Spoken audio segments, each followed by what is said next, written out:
Back in the spring of 2009 when we rebooted Rumblestrip.NET, the Ford Flex was the first car that we got in to review. Well, here it is, midsummer 2012. The Ford Flex is back in the fleet for testing.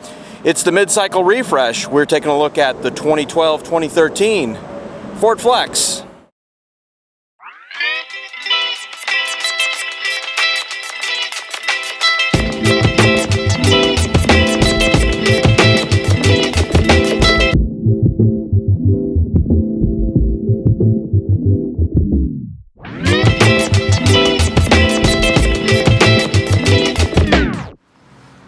So what has Ford done to refresh or update the Flex? Well, mostly what you'll see is the exterior styling. They've obviously changed the front end look to reflect something a little bit different than what we see in the normal corporate face. And this is really an attempt to draw in the non-traditional buyer. What I mean by that is someone who isn't inclined to really buy a Ford, typically import type buyers. Those who have bought BMWs and Land Rovers and the SUVs we're speaking of, because what the Flex is a true crossover vehicle. It's not really an SUV, because it's not. And it's not a wagon, even though it really is a tall wagon. What it is a crossover. It's a big, well, big in relative terms, crossover that can handle 7 people in, and I would say 7 adults in really good comfort, 6 adults for sure. So what we look at, and what's been so objectionable, or I guess what's been so controversial, is a bit of the styling, in the sense that it looks like an old style, a bit of a woody wagon kind of deal, where it's got the two-tone roof. That is an option, and well, it may be a little difficult to see in this particular color combination, which Ford is calling ginger ale. You can see the side strakes, which are supposed to represent the old woody styling. Now, although it appears to be large, and in today's world I guess it would be considered a larger vehicle, it's really not all that long compared to other SUVs. In fact, it's shorter than what you may think. The big advantage that the Flex has is with its interior room. Inside, this thing is absolutely cavernous. Everything that we said back in 2009 about it is even more so today, especially when you look at what else is out there.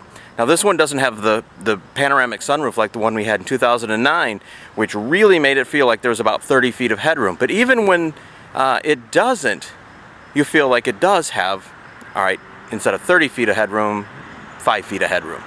Let's go inside, take a look. Okay, so the seat is set for us at our usual 5 foot 10, 11, kind of somewhere in the middle there, where we like our driving position. Now,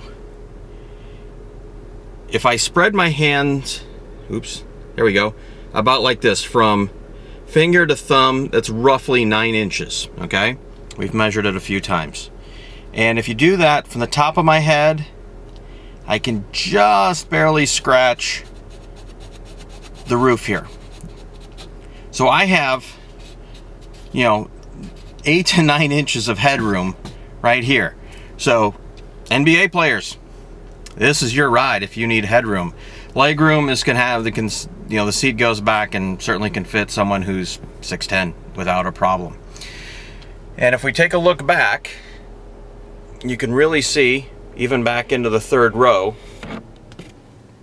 just how much room there is. We'll take a look back and open up the back doors and grab a peek there as well. In fact, let's go do that now before we jump into the instrument panel, and one of the things that people either love or hate about modern Fords, and that's the My Ford Touch. So let's look at the other 2 rows of seats. Okay, 2nd row seating.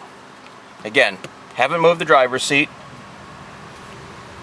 and you can see how much legroom there is in here. So there's 4 or 5 inches of legroom here. Certainly broad enough for 3 people across. Can't even touch the, can't even come close to touching the door over there. So you can see how much room I still have there. Backseat passengers have some controls back here. They have a power plug, plug in, plus your outlet there. And they have control of some fan settings back here and how they want that to blow. you do have, as in like old school van style, you have vents up here that you can direct, and they're also there for the third row as well. So as you can see, plenty of room, and if you need, oh yes, of course the ubiquitous cup holders back here. All right, third row time.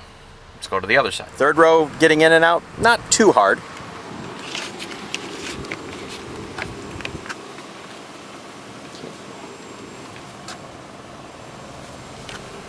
We merely seat flops forward, pull it up again, seat rotates up. You have a pretty big opening to get in. Now, just so we don't have to reset, I haven't moved that seat back to its closed position. And we'll take a look at legroom here. And okay, it's not exactly abundant back here for an adult, but you know, if you wanted to ride back here for a little bit, you could. I would say you could go ride back here comfortably for a couple hours, hour and a half, 2 hours. Now, I do have the headrest down, so if I flip the headrest up, it actually does give me just a teeny bit more leg room. So, you know, not too bad. Not fabulous, but not too bad. We also have back here cup holder and a little cubby bin in here as well.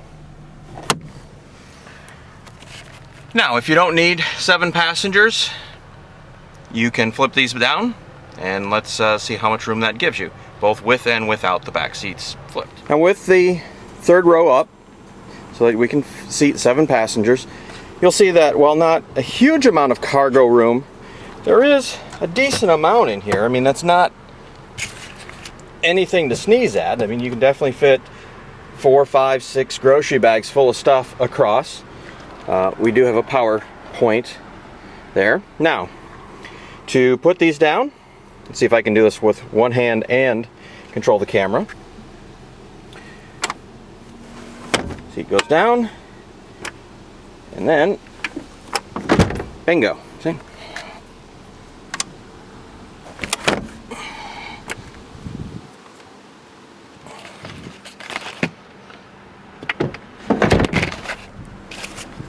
Okay, now you have a very sizable cargo room, and then you can also put the second row down as well to have a truly cavernous back area there, and certainly should take care of most people. Now, there's one thing about the setup here Ford has done, not particularly geeked about, is normally, in just about every other car, for the power tailgate, you'd have a button right here to close it. No big deal. And you can certainly close it manually. It's got the grab rails. Ford has chosen to put their button here. Now, there is a delay so that it doesn't close on you while you're still underneath, but I don't know if that's still the best choice, but here we go.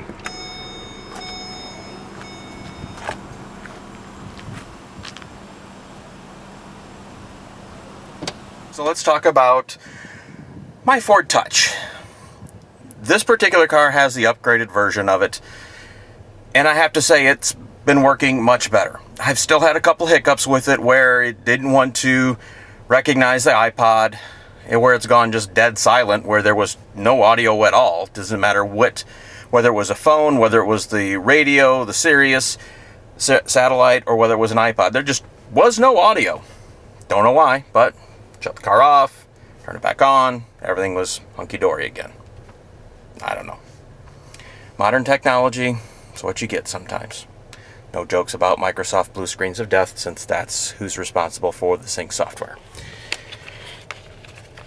So, your dash layout here, you see 18.7, it's about 19.2 is what we've been getting in combined.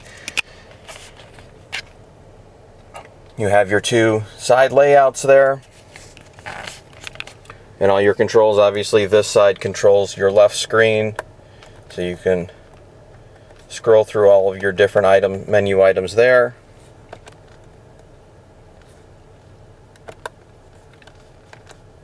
Instant fuel economy, and then over on your right is all of your entertainment items. Phone, navigation, climate. Let's leave that there. And then, obviously, your touch screen and your controls, which have no knobs. And honestly, I appreciate the sleek layout of this, although that's some damn cheap, well, I can't say damn cheap plastic, but just not the highest quality plastic. I prefer knobs. I just do. These two are great. Why can't we just have 6 of those? I don't know. Overall, it works great. The sound in this it's not the upgraded stereo. It's just your standard stereo in here, and it sounds good. You know, it's adequate for what 90% of the people will want or need or require. 95% of the people will be more than happy, and then there's the 5% who want to upgrade to the higher level stereo just because it'll have a little bit better fidelity. Overall, not bad. Most of the materials in here are quite good, other than some of the center stack that we talked about. The rest of it's soft touch materials, good graining on other materials, and in general, we're a little bit baffled by this vehicle. Oh, by the way, 3.7 liter V6. Certainly EcoBoost is an option. Do you need the 3.5 liter EcoBoost? It'd be nice to have, but we haven't had any real issues in normal driving. And again, this is not the enthusiast car, so you don't need 300 horsepower, all-wheel drive, whatever. If it's just the normal family wagon, then it's fine. The current standard engine is absolutely fine. No issues with it whatsoever. But it does make a good noise when you step on it. I will say that. As we said, this is an interesting vehicle because I'm not sure why Ford doesn't sell a lot more of these things, other than it's just not your traditional crossover SUV vehicle. It's not a wagon. It's sort of literally in the middle of those two. And for whatever reason, it doesn't appeal to some people. Now, I've heard people who with kids talk about how it's just not as functional as having an SUV. It's a little bit difficult getting kids in and out. Can't speak to that. Don't have kids. Just have dogs. The thing is that anyone who ever buys a Flex raves about it. The other item for Ford, though, is that they have 3 vehicles kind of in the same section of the market here. Now, the Edge is only a 5-passenger, not a 7-passenger, but it's a similar size at a similar price point.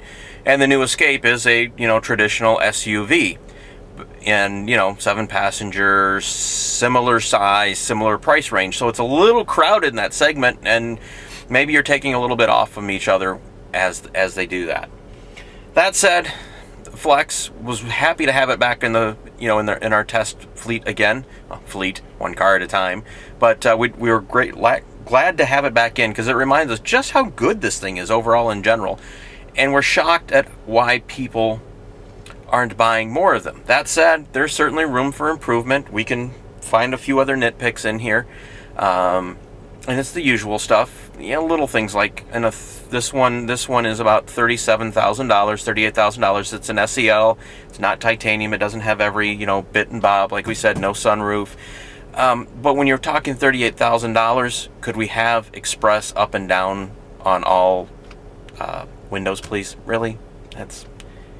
It's what, 2 cents extra a switch. Someone in finance got a little aggressive on the cost cutting on that one. So overall, the Flex, when we first had it, we were blown away by how good it was. We're still shocked at how good this thing really is, and really even more shocked at why it doesn't sell more. Maybe you can give us some feedback of why. If you're a Flex owner, if you've driven it, you can tell us why. But hey, we like the car. Crossover, whatever you want to call it. It's good value, or reasonable value. Let's say reasonable value. Although you can get outrageously priced with this, just as you can any other modern car. I'm sure you could trick this thing out in titanium to $50,000. But at $38,000, it's very functional.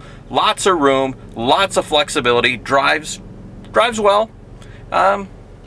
It's a great vehicle, and Ford's got it with this one. No one else just seems to know about it.